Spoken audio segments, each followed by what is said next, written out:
আসসালামু আলাইকুম রহমতুল্লাহি ওবারাকাতু। রিয়াদ বাংলাদেশ দূতাবাস অনুমোদিত প্রবাসী সেবা কেন্দ্র পরিবারের পক্ষ থেকে সবাইকে জানাচ্ছি আন্তরিক শুভেচ্ছা।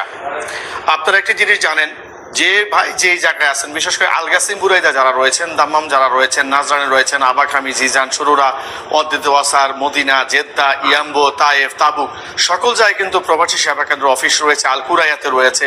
আপনারা কি করেন, সেই অফিসগুলোতে না গিয়ে ই পাসপোর্টের অনলাইন আবেদন কিন্তু সেখানেও করা যায়। আপনারা অনেক ভাই ওখানে আবেদন না করে সরাসরি রিয়াদ চলে আসেন, সরাসরি জেদ্দা চলে যান।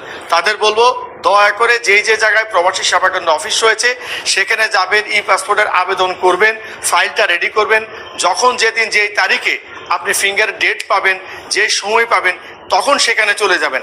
আবেদন করার সময় অবশ্যই যিনি আবেদন করে দেয় তাকে জিজ্ঞাসা করবেন আমি কোন তারিখে কোথায় যাব, কোন জায়গায় গিয়ে ফিঙ্গার দিব।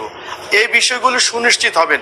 আপনারা আবেদন করার পরে কোনো ধরনের কথা না বলে, তারিখ যদি থাকে জুন মাসে, সেই মাস খেয়াল না করে আপনি এপ্রিল মাসে অনেকে চলে আসতেছেন, কিন্তু আপনি আসলেই তো ফিঙ্গার দিতে পারবেন না, কারণ আপনার নির্দিষ্ট একটি শিডিউল দেয়া আছে। শিডিউলটি ফলো করবেন, ভিডিওটি নিজে দেখবেন, অন্যকে শেয়ার করবেন।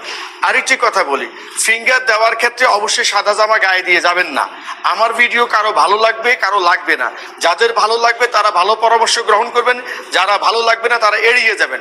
অযথা অনেক ভাই গালিগালাজ করেন যে আমরা এই বলি সেই বলি, এই